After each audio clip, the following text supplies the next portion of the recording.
প্রাণ শীতল হয়ে গেছে।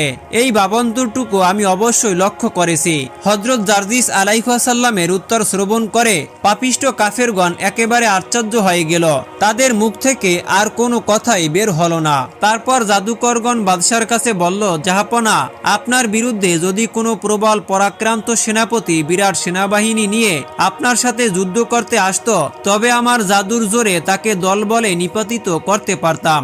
কিন্তু ওই জারজিসকে মনে হচ্ছে খুবই পাকা জাদুকর, তার শক্তির সাথে আমরা কুলিয়ে উঠতে পারবো না। জাদুকরদের প্রধান ব্যক্তি হযরত জারজিস আলাইহিস সালামকে লক্ষ্য করে বলল, জারজিস, আমরা আজ নির্দ্বিধায় স্বীকার করছি এই যুগের দুনিয়ায় সর্বশ্রেষ্ঠ জাদুকর তুমি। তোমাকে ওস্তাদ বলে মেনে নিতে আমার কোনো আপত্তি নেই। মনে হচ্ছে তুমি স্বয়ং ভগবান তুল্য ক্ষমতার অধিকারী। নয়তোবা আমরা তোমাকে যে পানি পান করিয়েছিলাম, ওই পানি পান করার পরে এতক্ষণ পর্যন্ত বেঁচে থাকতে পারে এমন কোনো লোক এই পৃথিবীতে নেই। অথচ দেখছি তোমার ওপর ওই পানি কোনো আসরই করতে পারেনি। হযরত জারজিস আলাইহিস সালাম বললেন, হে জাদুকর, তোমরা তোমাদের খেয়াল অনুসারে আমার সম্পর্কে ভুল ধারণা পোষণ করছো। আসলে আমি কোনো জাদুকরও নই এবং কোনো ভগবানও নই। তোমরা মহান স্রষ্টা আল্লাহ পাক রব্বুল আলামিনকে ভগবান বলে স্বীকার করো এবং তাকে ভগবান বলে ধারণা করছো। অথচ মহান আল্লাহ পাক রব্বুল আলামিন একক, তিনি সকল শক্তির অধিকারী এবং সর্বশক্তিমান। তার অসীম শক্তি হতে আমাকে কণামাত্র শক্তিদান করেছে। এই কথা বলার পরে জারজিস আলাইহিস সালাম আরো বললেন, আমরা যে যাই করি না কেন তা তারই শক্তি এবং ক্ষমতার বিকাশ মাত্র। তারই প্রদত্ত সাহায্য এবং অনুগ্রহের বলে আমি সকল বিপদ হতে রক্ষা পেয়ে থাকি। তিনি যাকে রক্ষা করেন, কারো ক্ষমতা নেই যে তার তিলমাত্র ক্ষতি করতে পারে। আমি তার হতে তার বাণী প্রচার করতে প্রেরিত হয়েছি। হযরত জারজিস আলাইহিস সালামের কাছে রাজ্যের শ্রেষ্ঠ জাদুকরের এভাবে পরাজয় স্বীকার করায় হযরত জারজিস আলাইহিস সালামের সুখ্যাতি এবং সুনামও সমস্ত রাজ্যে প্রচার হয়ে গেল। তিনি যে সত্যি আল্লাহর নবী, দেশের সাধারণ জনগণের প্রায় সকলেই তা বিশ্বাস করল। অতএব সর্বসাধারণ বিপদ আপদে হযরত জারজিস আলাইহিস সালামের নিকটে এসে তার মাধ্যমে আল্লাহর দরবারে দোয়া করতে শুরু করল। একদিন জঘন্য মহিলা হযরত জারজিস আলাইহিস সালামের কাছে এসে আরজ করল, হে আল্লাহর নবী, আমি একজন অভাবগ্রস্ত অসহায় রমণী। সম্বল বলতে আমার একটি গাভী ছিল, তার দুগ্ধ ধারা আমার দিন চলত। হঠাৎ আমার সেই গাভীটি মরে গেছে। এখন আমি কিভাবে বাঁচবো আমি কোনো উপায় দেখছি না। অতএব আপনি যদি মহান আল্লাহর দরবারে দোয়া করে আমার গাভীটি জীবিত করে দিতেন, তাহলে আমার বড়ই উপকার হতো।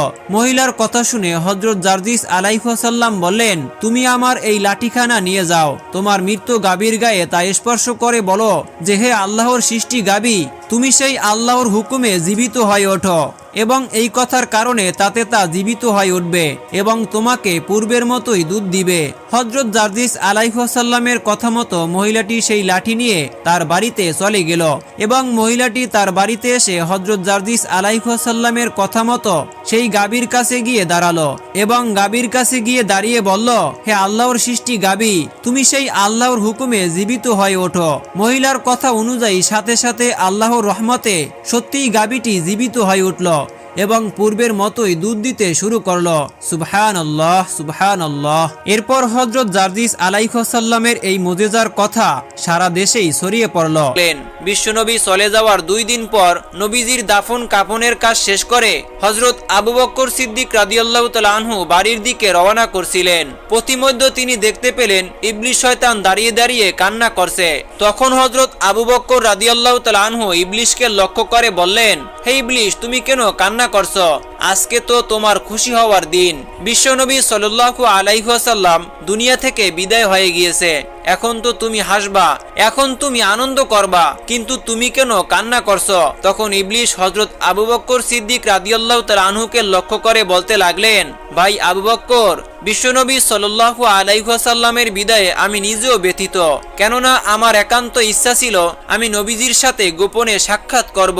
ভাই আবু বকর, আল্লাহ পাক রব্বুল আলামিন যেদিন থেকে আমাকে ইবলিসে পরিণত করে দিয়েছে, সেদিন থেকে আমার নামে জাহান্নাম ওয়াজিব হয়ে গিয়েছে। কাল কিয়ামতের দিন আমাকে চিরস্থায়ী জাহান্নামে বসবাস করতে হবে। ভাই আবু বকর, আমি জানি জাহান্নামের আযাব কত কঠিন হবে।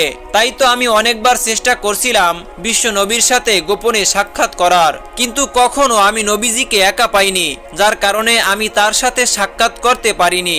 ভাই আবু বকর, আমি জানি আল্লাহ পাক রব্বুল আলামিনের সবচাইতে প্রিয় নবী এবং বান্দা হলো হযরত মুহাম্মদ সাল্লাল্লাহু আলাইহি ওয়াসাল্লাম। তাই তো আমার মনে অনেক আশা ছিল বিশ্ব নবীকে দিয়ে যদি আল্লাহ পাক রব্বুল আলামিনের কাছে দোয়া করাই তাহলে হয়তোবা নবীজির মাধ্যমে আমার অপরাধটা আল্লাহ পাক রব্বুল আলামিন ক্ষমা করবেন। কিন্তু আজ যখন বিশ্বনবী দুনিয়া ছেড়ে চলে গেলেন তখন আমার সেই ক্ষমার রাস্তাটাও চিরতরে বন্ধ হয়ে গেল। ভাই আবু বকর, এই ভেবে আমি কান্না করছি। ইবলিশের মুখে এসব কথা শোনার পরে হযরত আবু বকর সিদ্দিক রাদিয়াল্লাহু তাআলা আনহু আর কোনো কিছুই না বলে তিনি সোজা সামনের দিকে হাঁটতে লাগলেন। প্রিয় দিনী ভাই ও বোনেরা, এই ছিল আমাদের আজকের ভিডিওটি। আল্লাহ পাক রব্বুল আলামিন আমাদের সবাইকে বিশ্ব নবীর দেখানো পথে চলার এবং আল্লাহর সমস্ত বিধানগুলোকে মেনে চলার তৌফিক দান করুন। সকলেই কমেন্ট বক্সে লিখুন আমিন। প্রিয় বন্ধুরা, আমাদের আজকের ভিডিওটি যদি আপনাদের কাছে ভালো লেগে থাকে তাহলে এক্ষুনি আমাদের চ্যানেলটি সাবস্ক্রাইব করে পাশে থাকা বেল আইকনটি প্রেস করে দিন। তাহলে দেখা হবে আবার নতুন কোনো ভিডিওতে।